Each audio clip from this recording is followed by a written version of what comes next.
sabeis vós, irmãos, pois que Paulo aos que sabem a lei, que a lei tem domínio sobre o homem por todo o tempo que vive? Porque a mulher que está sujeita ao marido, enquanto ele viver, está ligada pela lei. Mas, morto o marido, está livre da lei do marido. De sorte que, vivendo o marido, será chamada adúltera se for do outro marido. Mas morto o marido, livre está da lei, e assim não será adúltera se for do outro marido. Assim, meus irmãos, também vós estáis mortos para a lei, pelo corpo de Cristo, para que sejais douto daquele que ressuscitou dentre os mortos, a fim de que temos frutos para Deus. Porque quando estávamos na carne, as paixões dos pecados, que são pela lei, operavam em nossos membros para darem fruto para a morte. Mas agora estamos livres da lei, pois morremos para aquilo em que estávamos retidos, para que sirvamos em novidade de espírito e não na velhice da letra. Que diremos, pois? É a lei pecado? De modo nenhum. Mas eu não conheci o pecado senão pela lei, porque eu não conheceria a concupiscência se a lei não dissesse, não cobiçarás. Mas o pecado, tomando ocasião pelo mandamento, despertou em mim toda concupiscência, porquanto sem a lei estava morto o pecado. E eu, em algum tempo, vivia sem lei, mas vindo o mandamento, reviveu o pecado e eu morri.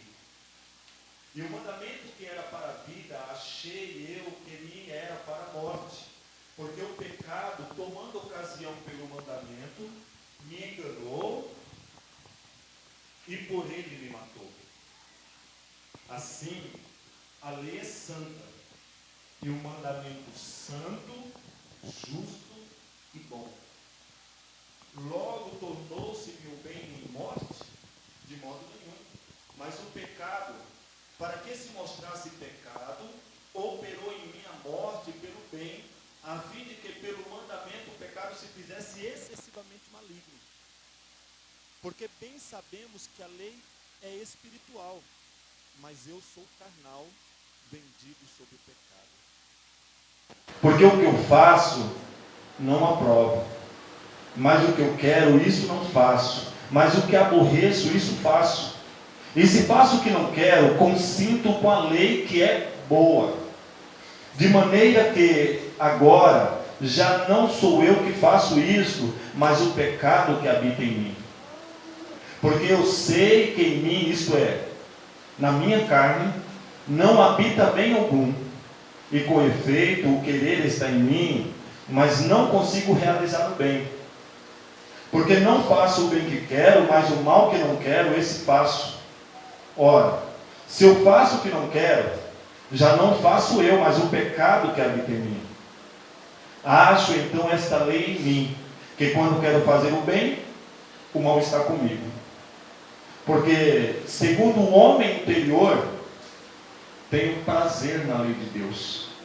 Mas vejo nos meus membros outra lei, que batalha contra a lei do meu entendimento, e me prende debaixo da lei do pecado que está nos meus membros. Miserável homem que sou! Quem me livrará do corpo desta morte? Dou graças a Deus por Jesus Cristo, nosso Senhor. Assim que eu mesmo, com o entendimento, sirvo a lei de Deus, mas com a carne, a lei do pecado. Você pode fechar os olhos e orar comigo? Soberano e amado Pai que estás nos céus, o Senhor é um Deus tremendo, é um Deus maravilhoso. O Senhor é um Deus de graça, de poder, de misericórdia. Nos colocamos, Senhor, na inteira dependência de Ti neste momento, que é o momento de meditação na tua palavra. Senhor, nos colocamos. Mas eu quero, Senhor, dizer que eu me coloco na inteira dependência de Ti, porque não posso, Senhor, meu Deus querido, mudar a compreensão da tua igreja. Isto, Senhor, é obra do Teu Espírito Santo. É o Teu Espírito Santo que opera, Senhor, em nossa mente, em nossa consciência, em nosso coração. É o Teu Espírito Santo, meu Deus querido, que faz, Senhor, aquilo que ninguém mais pode fazer. Então nos submetemos à autoridade da Tua palavra e à ação poderosa do Teu Espírito Santo, Senhor, para a glória do Teu santo nome. É o que eu te peço e te agradeço, Senhor. Amém, Jesus. Amém.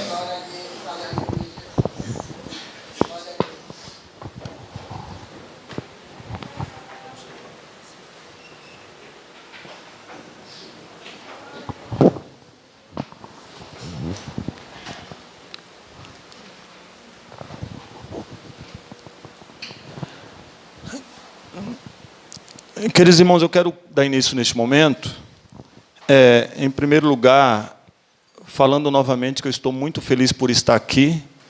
Nesta igreja eu me sinto em casa, né? Estou muito feliz em rever a cada um de vocês. Agradeço a Deus pelo privilégio, pela oportunidade. Agradeço também a Deus pela vida do pastor dessa igreja e da liderança, né, que junto com ele me permite ocupar esta tribuna para compartilhar um pouquinho da palavra do Senhor nosso Deus. Eu não posso deixar de agradecer também a Deus pela vida da minha digníssima esposa, né, que me acompanha nessa empreitada. E agradeço também a Deus pela vida da minha filha, Ana Paula, o meu filho Daniel, né, que a maioria dos irmãos conhece. Ele já está querendo escolher a igreja para ficar, né? Então ele falou: pai, eu quero ficar na igreja do Jardim dos Francos. Eu falei: tá bom, filho. Então deixei ele lá na igreja do Jardim dos Francos. Estamos aqui para meditar na palavra do Senhor nosso Deus. Amados irmãos,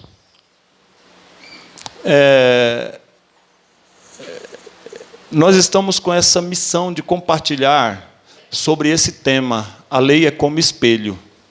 E aí, eu retrocedi um pouquinho, lendo a partir do primeiro versículo do capítulo 7, mas a palavra de Deus ela vai estar dentro deste tema que foi sugerido pela igreja. Tá bom? O objetivo dessa reflexão, deste momento, dessa mensagem, é refletir com a igreja sobre a finalidade da lei na relação do homem com Deus. É este o nosso objetivo aqui nos poucos minutos que nos restam, tá bom? E a introdução, eu quero falar para os irmãos que, com base na carta do apóstolo Paulo aos Romanos, durante os sábados deste mês, né, que já estamos encerrando, esta igreja meditou sobre alguns temas, né, como, por exemplo, os benefícios da justificação, o representante perfeito, a nova vida em Cristo, o cristão e a lei. E hoje, pela graça de Deus, nós vamos dar continuidade a esta série de mensagens, falando sobre a lei é como espelho. Tá ok, queridos?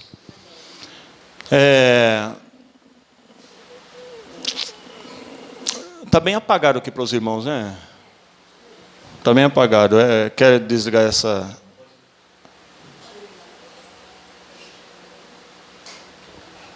Melhorou? Tá bom. Aí, como eu não enxergo muito bem, eu fico tentando ler ali está pequeno, aí eu tento ler aqui também, não consigo. Tá bom. Então, para isso, nós vamos meditar sobre algumas questões importantes que nos ajudarão na compreensão deste tema.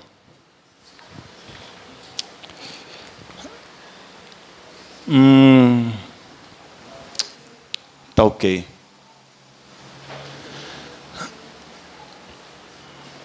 Eu quero compartilhar com vocês, para nós entendermos sobre a finalidade da lei, o que faz com que nós afirmamos que a lei é como espelho, é a finalidade dela, é o objetivo, é a funcionalidade dela.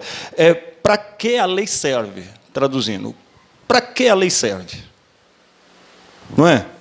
Para que a lei serve? Mas, para isso, eu quero relembrar rapidamente aos irmãos algumas questões aqui da carta do apóstolo Paulo aos Romanos.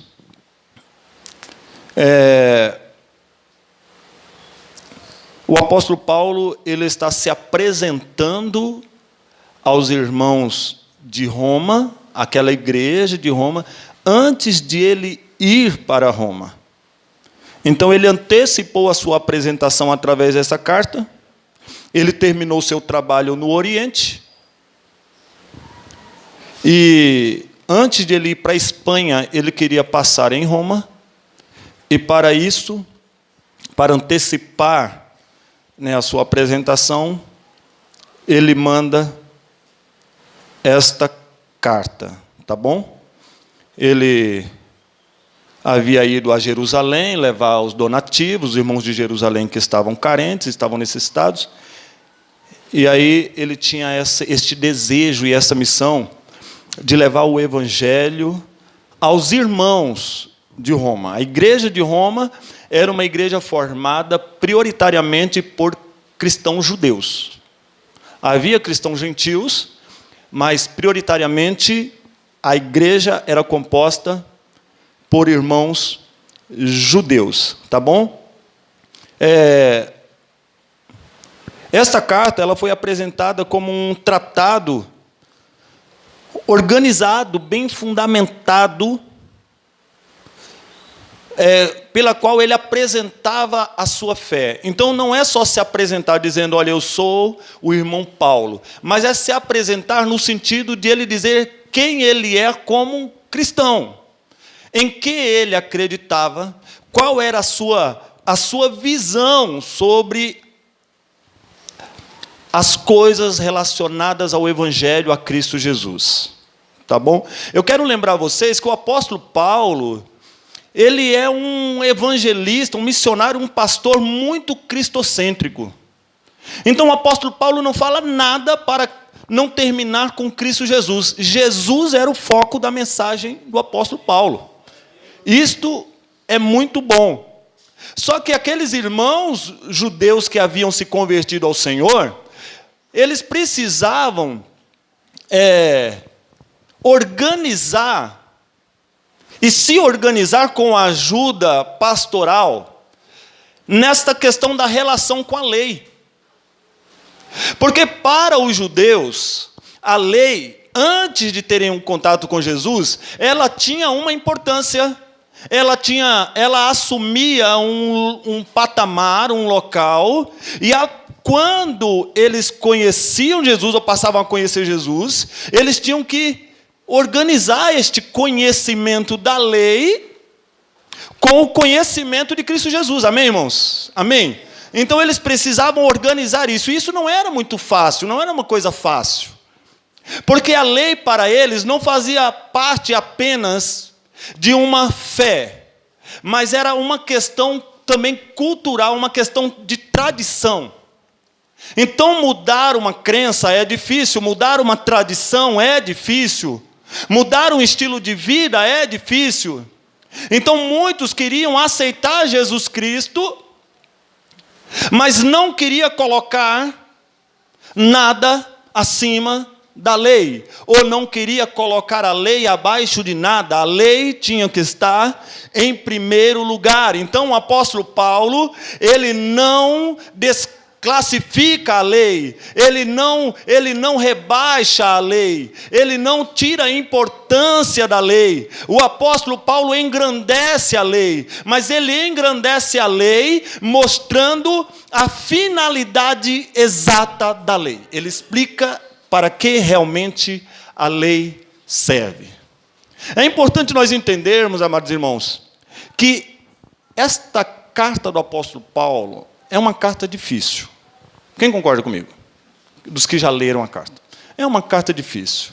Mas, assim, para todos os estudiosos da carta de Paulo aos Romanos, eles dizem que o capítulo 7 é o capítulo mais difícil.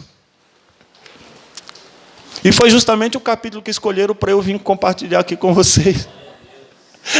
Eu falei com a diaconisa Flávia, eu nunca sofri tanto como eu estou sofrendo.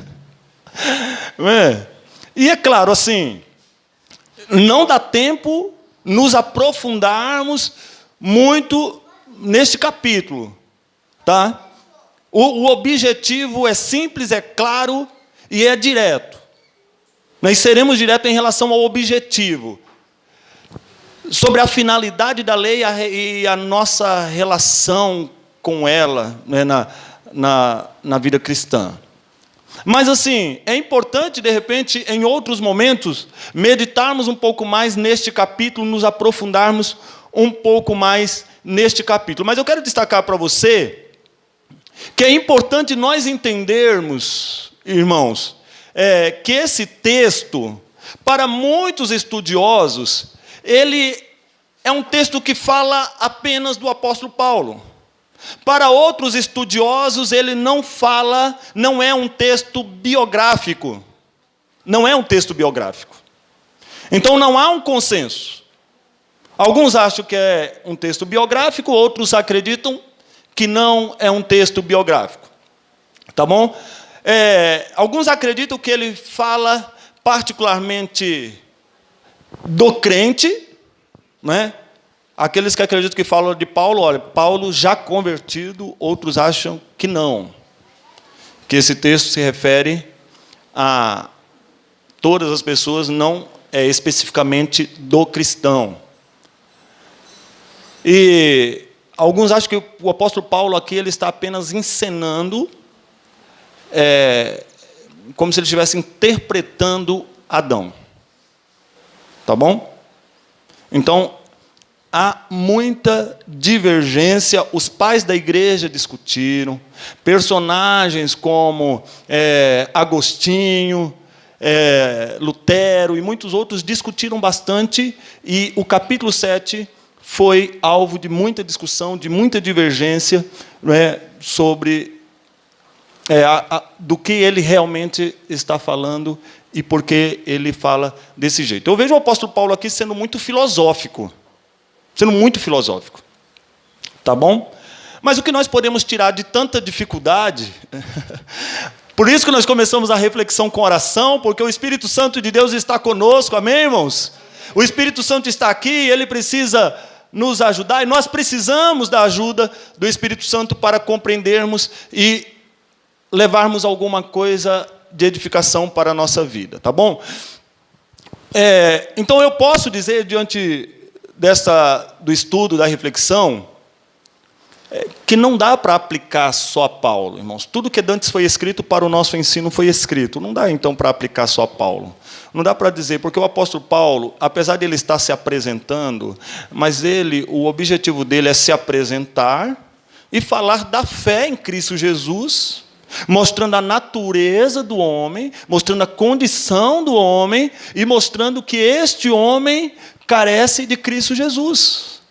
Então, eu não posso reduzir o capítulo 7 apenas a Paulo, porque parte de Paulo, ele fala na primeira pessoa, parte dele, mas para mostrar algo muito maior. Então, por exemplo, quando ele fala de Adão, de que ele está falando? Ele está falando apenas do indivíduo Adão? Não, ele está falando da raça humana. Ele está falando, olha, como por um homem entrou o pecado passou a todos os homens, por isso que todos pecaram. Então ele trabalha constantemente nesse objetivo de mostrar a gravidade do problema, a abrangência do problema, para conscientizar o homem dessa situação, desta condição caída, pecaminosa, terrível na qual ele se encontra, para a partir daí ele apresentar o antídoto, apresentar o remédio, a saída, a solução para o homem. O homem não vai buscar um remédio grande para um problema pequeno, então ele engrandece o problema para o homem sentir a necessidade da solução grandiosa, maravilhosa que está em Cristo Jesus. Amém, queridos? Então não dá para a gente, mesmo diante da discussão dos estudiosos, filósofos, teólogos, não dá para reduzir apenas a Paulo. Claro, ele fala na primeira pessoa, mas com o intuito de exemplificar, tá bom? O texto, apesar de ele estar mandando a carta para os cristãos que estão em Roma, mas ele mostra uma verdade do ser humano, e esse ser humano, quando aceita Jesus, ele precisa ainda mais compreender esta verdade. Tá ok?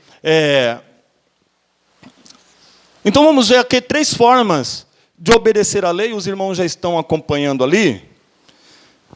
As 3 formas de guardar a lei. Por que eu trouxe essa parte, amados irmãos? Porque nós precisamos entender sobre como os judeus enxergavam a lei. Como eles viam a lei. Existe a forma legalista, a lei acima de tudo e lei acima de todos. Era esta a visão do legalista. Ele olha apenas para a letra, apenas para a forma. Existe a forma libertina, que se eu tenho Cristo, eu não preciso da lei para nada. A lei não existe, a lei não é necessária, a lei foi abolida. E por rejeitar a lei, acabam rejeitando também a quem? A Cristo Jesus. Esse que está o problema. Mas qual é o problema do legalista? Ele rejeita Cristo porque ele coloca a lei acima de Cristo. O libertino, ele rejeita Cristo porque ele rejeita a lei. Amém, queridos? Isto é um perigo, é uma tragédia. E a forma cristã? Qual é a forma cristã? É a forma em que a pessoa, através da lei, ela conhece a sua condição, ela se auto-enxerga, porque a lei é como espelho, e a partir daí, ela entende que ela precisa de Cristo Jesus. Glórias a Deus. Se a lei não te levar a Jesus, então, de repente, é bom sondar de que lado nós estamos, de que lado se está.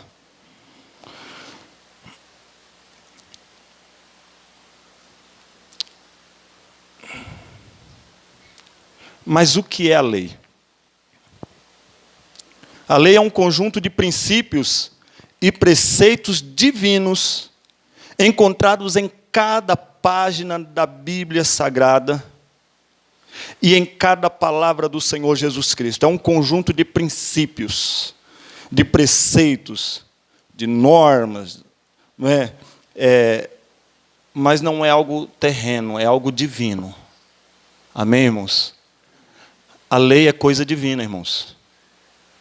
A lei é coisa de Deus. Quando eu estou estudando com a classe batismal, geralmente eu falo para os irmãos, nós falamos da lei moral e da lei cerimonial. Quando nós falamos da lei moral, nós falamos que a lei moral é uma lei divina, e quando falamos da lei cerimonial, falamos que a lei cerimonial é uma lei mosaica, é uma lei de Moisés. Mas, na realidade, todas as duas leis, os dois conjuntos de leis, é tudo divino. Tudo veio de Deus. Tanto a lei moral quanto a lei cerimonial são leis divinas, com propósito e abrangência diferentes. Qual é o prazo de validade da lei cerimonial? A cruz de Cristo. Não é? A cruz de Cristo. Jesus morreu na cruz, o prazo de validade dela já venceu, mas ela não deixou de ser divina, com um propósito e com um prazo de validade bem claro, bem específico.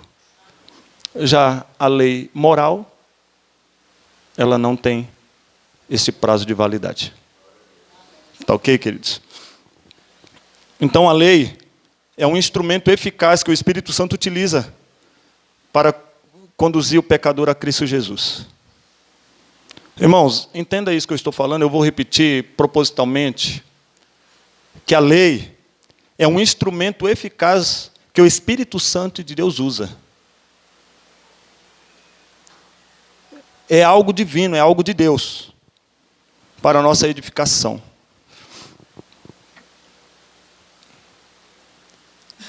Mas precisamos entender,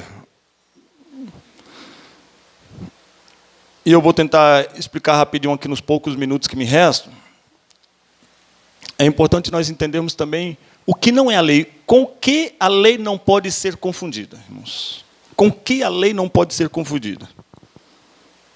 Primeiro, a lei não é o que salva. A lei não salva. A lei não salva. Pastor, a guarda do sábado não salva. Pastor, mas eu cresci honrando os meus pais. Por isso, por obediência a esta lei, você não será salvo. Entenda uma coisa. O apóstolo Paulo não diminui a lei e eu não vou fazer isso. Fiquem tranquilos. Eu não vou diminuir a lei. Eu estou dizendo para você que a lei não salva, porque a salvação é obra de Cristo Jesus. A salvação é obra exclusiva. Pela graça sois salvos por meio da fé. E isto não vem de vocês, no sentido de, não vem das boas obras que vocês fazem. Não vem da obediência de você. Olha, mas eu chego todo sábado na igreja pontualmente. Você não é salvo porque chega cedo na igreja. Você não é salvo porque conhece a Bíblia de capa a capa. Você não é salvo porque ora todos os dias. Você é salvo porque de braços abertos na cruz do Calvário, Jesus morreu por você. É por isso que nós somos salvos. Tudo bem, mas se Jesus morreu por mim, como eu compreendi a necessidade desse sacrifício, como eu entendi a minha condição de carente desse sacrifício, como eu pude me beneficiar, como eu me enxerguei carente e necessitado dos benefícios do sacrifício de Jesus que foram colocados ao meu dispor. Aí entra a lei. Mas a lei, ela não salva. A lei não é a graça de Deus. Ela é a revelação da graça de Deus, calma. A lei é a revelação, é a manifestação da graça de Deus. Porque ele não só fala, olha, chegue no céu, mas ele mostra o caminho. Ele mostra os meios. Então ele não só fala, olha, venha para a restauração do seu relacionamento com o seu Criador, mas ele dá as diretrizes para isso. Amém, queridos irmãos? Amém? Ele dá as diretrizes para isso. Ele dá as coordenadas. Ele mostra o caminho. Amados irmãos, quando eu cheguei aqui em São Paulo, em 2000, dia 21 de julho de 2000. Amados irmãos, para mim era a coisa mais terrível andar na cidade de São Paulo, e eu consegui um emprego de motorista. Irmãos, era uma tragédia, porque falavam assim para mim, olha, chegue em tal lugar, entregue esta mercadoria em tal lugar, e ficava somente nisso, mas eu não sabia como chegar em tal lugar. Eu não conseguia decifrar as placas, ainda naquele tempo, não tem tanto tempo assim, mas a evolução faz parecer que já tem tanto tempo, né? Hoje a gente coloca tudo no celular rapidinho, e aí é tudo mais fácil, mas não era. Então eu bati muita cabeça, tentando me achar, tentando encontrar, e pegava o guia, e tinha que estacionar o carro, tinha que procurar um lugar para estacionar, para folhear o guia, e tinha que parar nos postos para perguntar, e era uma loucura, porque chega em tal lugar, como? Se vira. Deus não faz isso conosco.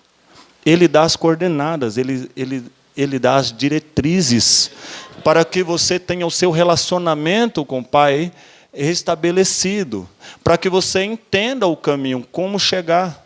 Amém, queridos irmãos? E para isso ele usa o quê? A lei e Cristo Jesus.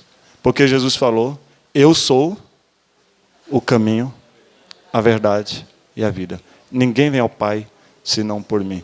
Jesus é o caminho. Mas quem nos leva até Jesus? Como vamos enxergar que precisamos de Jesus? Aí que mora a questão, tá bom? A lei não é a regeneração. A regeneração é o novo nascimento. A lei não é a regeneração. Ok? A lei não é. A lei é apenas o espelho para que o ser humano se veja. A lei é apenas a placa para que o homem se localize. Ele precisa se localizar, ele precisa saber aonde ele está e qual é a sua condição. A lei faz isso. Quem está entendendo, diga amém. Amém. Glórias a Deus. Louvado seja o Senhor. Então, antes de trabalhar um pouco mais sobre a finalidade da lei, eu quero convidar você para nós vermos um pouquinho as qualidades da lei. Tá bom? As qualidades da lei. Se você olhar no capítulo 7, versículo 12, do capítulo em questão,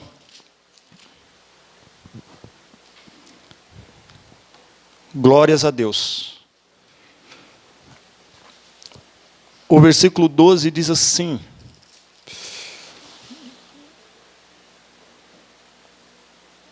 irmãos, esse é o versículo que nós mais gostamos de citar, né? A lei é boa, o mandamento é santo, justo e bom. Este é o versículo que nós mais gostamos quando geralmente as pessoas tentam dizer que a lei foi abolida, né, que nós estamos debaixo da lei, que nós não estamos debaixo da graça, toda essa má compreensão. Geralmente nós abrimos a Bíblia aqui no capítulo 7 de Romanos, apontamos o dedo e dizemos assim, olha, está aqui, ó. Irmãos, mas nós podemos nos gloriar, não em nós mesmos, mas na palavra de Deus. A Bíblia Sagrada diz que a lei de Deus, a palavra diz que a lei de Deus, que os mandamentos do Senhor, a lei é santa e o mandamento santo, justo e bom. O apóstolo Paulo deixou muita coisa confusa pela sua forma de expressão, irmãos, mas aqui não tem confusão nenhuma nesse versículo. Você pode levantar a sua mão para o céu, dar glória a Deus, e sair de repente dizendo, olha, eu não entendi muita coisa, mas uma coisa eu estou certo, a lei é boa, o mandamento é santo, justo e bom. Eu posso não ter conseguido entender tudo, ainda vou estudar muito, mas a lei é boa, o mandamento é santo, justo e bom. Então a lei é boa, a lei é santa. Salmos 19, 7, a palavra diz da seguinte maneira, Salmo 19, 7, a lei do Senhor é perfeita e refrigera a alma, o testemunho do Senhor é fiel e dá sabedoria aos simples, glórias a Deus. E no Salmo 119, 96, a palavra de Deus diz da seguinte maneira, 119, 96, quem está comigo, diga amém. Diz assim a palavra do Senhor: a toda perfeição vi limite, mas o teu mandamento é amplíssimo. Glórias a Deus. Ele mostra a perfeição da lei.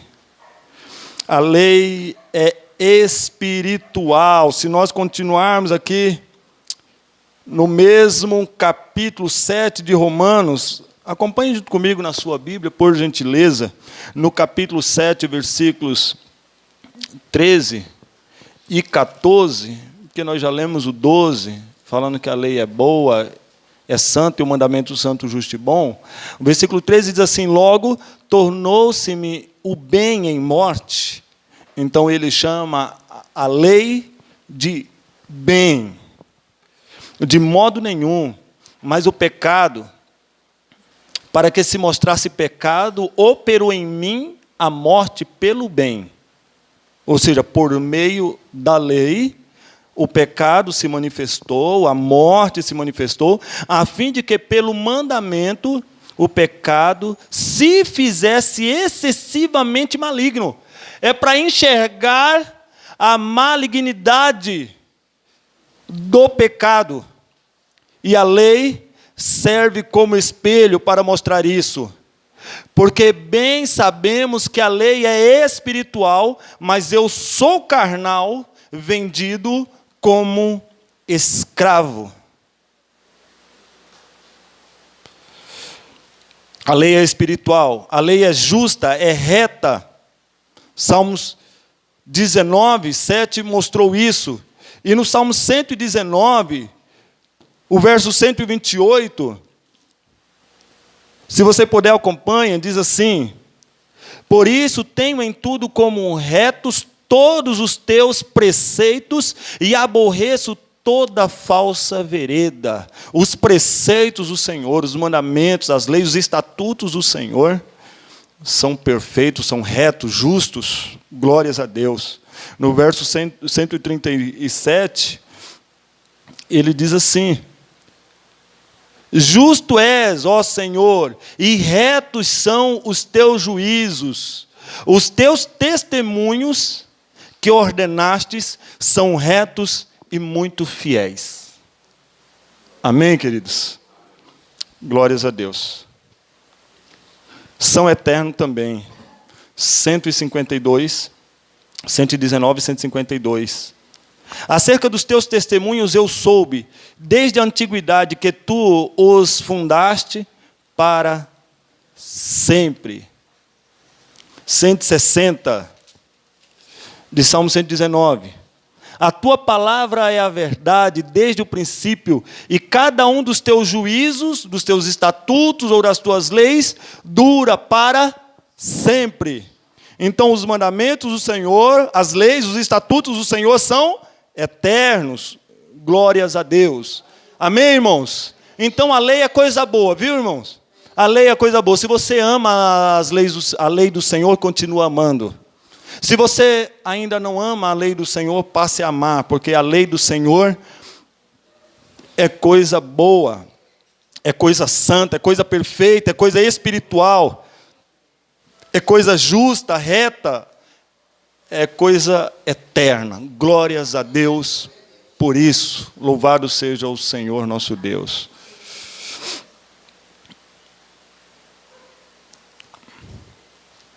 A lei é muito abrangente. Por que é abrangente? Nós acabamos de falar que a lei é espiritual, então ela é abrangente, ela não se limita à nossa esfera física, humana. Ela é espiritual, então ela abrange o aspecto espiritual. Nós falamos que a lei de Deus é eterna, então ela é abrangente, porque ela tem a finalidade de nos levar à vida eterna. Então ela é tão abrangente, porque o homem, sem obedecer à lei, ele não conhece sua condição, sem olhar para a lei, ele não se vê na sua condição pecaminosa, com uma natureza pecaminosa, então ele não procura o Senhor. Se ele não procura o Senhor, ele não tem vida eterna. Se ele não tem vida eterna, ele tem morte eterna. Então a lei é tão abrangente, porque o homem, com ela do jeito errado, ou sem ela, ele está sujeito à morte eterna. Com ela, do jeito certo, ele alcança a vida eterna. Então, a abrangência da lei é a eternidade de um lado ou do outro. Em um sentido ou em outro. Mas a lei é tão abrangente que nos conduz à eternidade com Deus ou à eternidade sem Deus. Agora eu quero concluir com vocês, aqui quero ir para a parte final, falando um pouquinho mais da finalidade da lei. Amém, queridos? Para eu terminar, falando da finalidade da lei. Eu quero dizer para você que a lei aponta o pecado. Este é um dos principais objetivos da lei. O apóstolo Paulo deixa bem claro, eu não conhecia o pecado. Eu não conhecia. Mas ele se manifestou. Imagina bem, irmãos. Uma pessoa que vai à praia e ela não olha se tem placa nenhuma, ela não vê nenhuma placa, e ela faz o que? Imediatamente ela entra na água, naquele dia de sol, e ela vai mergulhar. Quando ela está mergulhando, de repente, ela se atenta para uma placa que ela ainda não havia visto, e a placa diz proibido nadar, porque tem tubarões na água.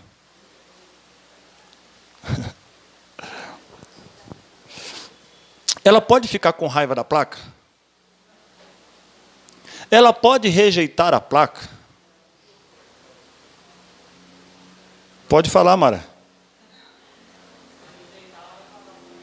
Ela vai pagar um preço. Todos os que rejeitam, irmãos, o aviso da lei paga um alto preço. Ela não pode criticar a placa. O que a placa está fazendo para ela? A placa está mostrando para ela que ela está em uma prática errada. Ela vai conhecer o pecado dela por causa da placa. Sem a placa, ela está se vendo como um transgressor. Essa pessoa se enxerga como um transgressor, como um pecador, como alguém que está quebrando uma regra, como alguém que está fazendo alguma coisa errada. Ele se enxerga sem a placa assim. Mas ele está correndo risco ou não? Está. Quem não conhece a placa está correndo risco. Quem conhece a placa se dá conta do risco.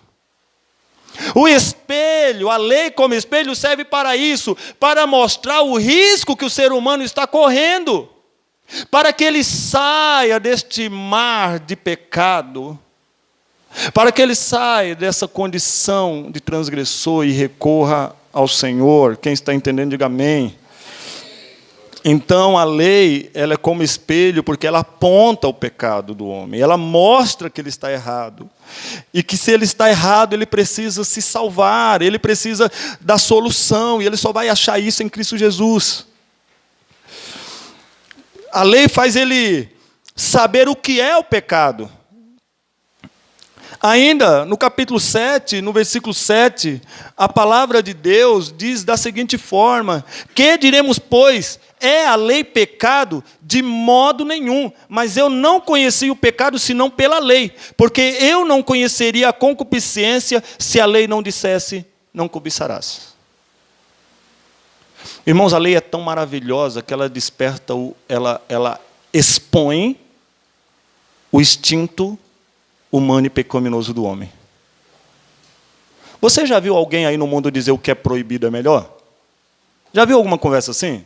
Muitos já ouviram, irmãos, porque quando há uma proibição, não é que a proibição causa algo, gera uma prática errada. A proibição, ela desperta uma natureza pecaminosa que já está, que já tem.